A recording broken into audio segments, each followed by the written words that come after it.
Hey, welcome back to my second video in the series starting in football analysis and recruitment. I've made an earlier video concerning about the introduction, what is video analysis, what is recruitment analysis, what is football analysis or recruitment.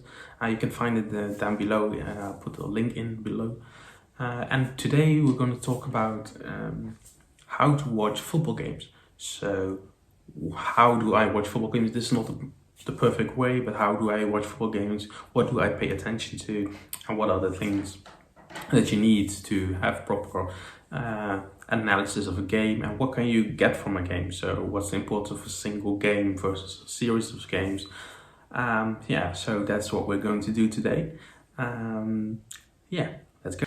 Obviously, there are different ways to view games, and I think that being in a stadium or ground or being live on location is incredibly valuable to watch a game, analyze a few things, and really get the context of the game. That's not what we're going to talk about today. Today we are going to talk about watching a game which is not live. So after the game has happened, you download or you rewatch it. What do you need in order to prepare for that game, to watch that game? Myself, I have a notepad to scribble down some important details I see. I make sure I read up on the history of both teams, so what has happened in the last few games, who is injured, who's suspended, what is the form, what are contributing factors, what was the weather like, what was the pitch like, stuff like that, to give as much of context as possible before actually starting a game. Make sure what are the formations of the team, information according to the suppliers, and then we'll start with how to look at the game. All those information will give you an idea of how the expected goals, or not expected goals, but expected points, who is expected to win or lose or draw. Those are things you have to take into consideration before actually watching the game. Before going into specifics of a game, important is to know what do you do with the video.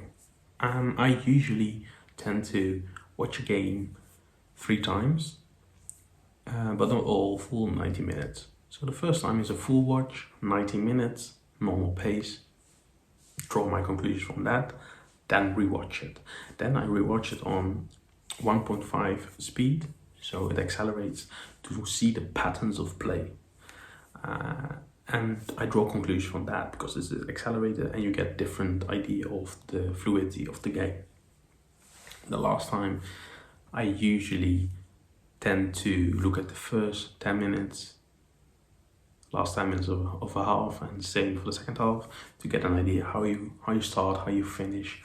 And that's what I do usually when I have the time. But if I proper analyzing an opponent or own style of play, that's what I do in terms of looking to get a better understanding of the game and opponent. And this is all before I get into the specifics of what I'm analyzing, but how I'm analyzing. So you can do that on your phone, on your tablet, on your laptop, computer, whatever you use. I tend to watch it 2 to 3 times to get a better understanding and also draw different conclusions, see if it adds up with what I initially thought. Because when you go into a game without expectations, you have a different mindset of looking at it. When you have seen it already, you have seen some conclusion, you maybe look for reassurance or look for something else entirely. So so now we're going to look at what I'm analyzing. In games, I'm looking for tactical trends. And the reason why I'm doing this is that everyone can see shots and can see passes, but in itself, those events don't mean a lot. So I try to see what is a team doing throughout the game to be defensive, be attacking, how do they create chances, how do they press the opponent, how do they play under the press, What is their style of passing? Is it direct? Is it indirect? Do they need a lot of passes to get to progression? Those tactical trends are very important to understand what a team is trying to do. Well, I divide the game into 6 equal parts, so 50-minute parts. So for example, if I look at pressing shapes and pressing by an opposition, I will look at what are they doing in terms of pressing in the first 15 minutes. How do you do it? Which personnel are they using? And is it effective? Does it lead to chances or not? Or does it lead to regains of the ball? If they do the same thing in the next 15 minutes, and then 15 minutes after that, I'm noticing a pattern. It also can be that they won't do it in the next 15 or 30 minutes and start doing it after the break, so after 45 minutes. What does that mean? It's all about how are they using the pressing throughout the game. Is it consistent with the period you're looking for? Is it different? Do they adjust to the opponent? Because in all honesty, if you press and the execution isn't good enough, the opposition will be able to get under the press and advance on the field far more easily than when you press accurately. So those are things I'm looking at. And when I do that, having those patterns, I write it down to see if something changes, if something happens, is there something successful from the pressing? Is the opponent technically gifted so they can play under the pressure?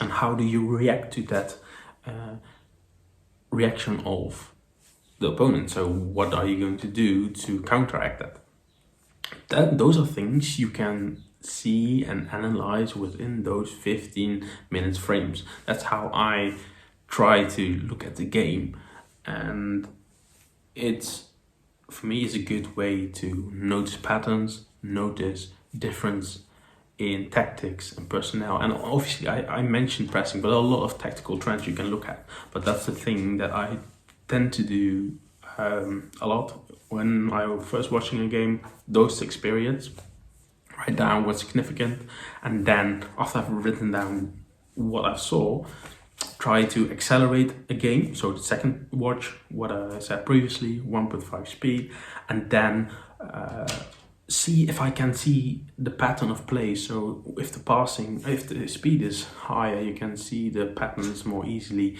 and I try to see if the opponent reacts to that or not. That's usually how I approach watching a game, so in segments, and then after 15 minutes periods, I will write down what I saw, and not when I see something and write it down, but recap after 15 minutes. That's how I watch a game. I think it's always important to go in a game with a certain aspect. So when you look into analyzing a game, what are your expectations? What do you want to see? Where are you looking for? Completely unbiased into a game isn't really the best thing, but you should always be aware, open mind for anything that's happening. What is also important is why are you analyzing a game? So what are you analyzing for? Are you doing analysis on your own performance? Are you analyzing on the opposition? Are you analyzing the game as it went? So how do teams react to each other? Are you doing for opposition analysis? So are you preparing for a game later on? Or are you looking for players? Those things are very important in how you prepare for the game, and also how you draw a conclusion from them, and what are you looking for. So if you're looking for a player, pressing shapes isn't that important, but if you're looking at to an opposition, how they press, and if you want to beat that press, then it's very important to look at the defensive shape. You should always prepare yourself accordingly to what you're trying to aim, and envision this: you analyzing for someone who is going to see it, and what do they need to know. So obviously you have strong points and weaker points. But I think in terms of opposition, what I've been doing lately is that it's very important to stress the weak and strong points of the opposition. And if your own performance, I think people are most interested in what is not going good, what's not going well. So if it's something is going well, you tend to pay less attention to it than going to something what's weaker. And how can I strengthen this, and how was this in the game? So you're not only analyzing but also giving advice what you can do better in the next time. And all these things you should be aware of. What are you trying to achieve, how you want to achieve it, and also take everything in consideration what you can in terms of preparation, but always keep an open mind when you are in the game. So football is not negative or positive, it's everything to do with playing styles and how to beat those playing styles. And I think that's a very important. I think one vital thing with analyzing matches is that you shouldn't draw the wrong conclusions. So conclusions about performances throughout the season, or an ability to finish, or ability of a team to do this or that shouldn't be concluded from one single game. That's very important to me, because otherwise you're just going to look at one game and think a team is good or bad, or does this or does that, and that isn't the whole case. So if you want to properly assess performance, quality and ability of a player or a team, you should always try to watch at least 3 to 5 games, so you have an idea how they play, how they act, and how they react to certain situations. I know it sounds very vague at this, but I will make sure you have some proper examples of how I did that, so that you know that, okay, this and this went good, went well, and went wrong, and what this team was better than the other in these areas, and that's why the score is that. Okay, that's obviously very fine, but if you're looking into the ability, for example, look at the next striker, and you want to assess the ability, you can't look at just one game and say, okay, the XG was this. Well, this is the end of the video. Thank you very much for watching. Yeah, I think that watching games is different for everyone, but in terms of the result, it all depends about what you want, what the coach wants, what the players want, what the club wants. And in the end, you need to find something that works for you, will get you the result, fast turnaround, and make sure you learn also a lot about tactical trends, which we will speak about in the next videos or so. But I think this would be a quicker recap of how to do video analysis when you're at home.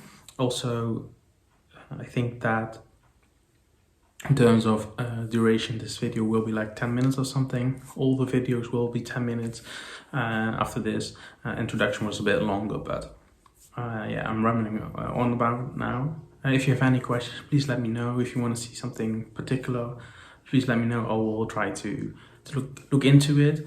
And thanks again for watching, and I will see you next time. Bye.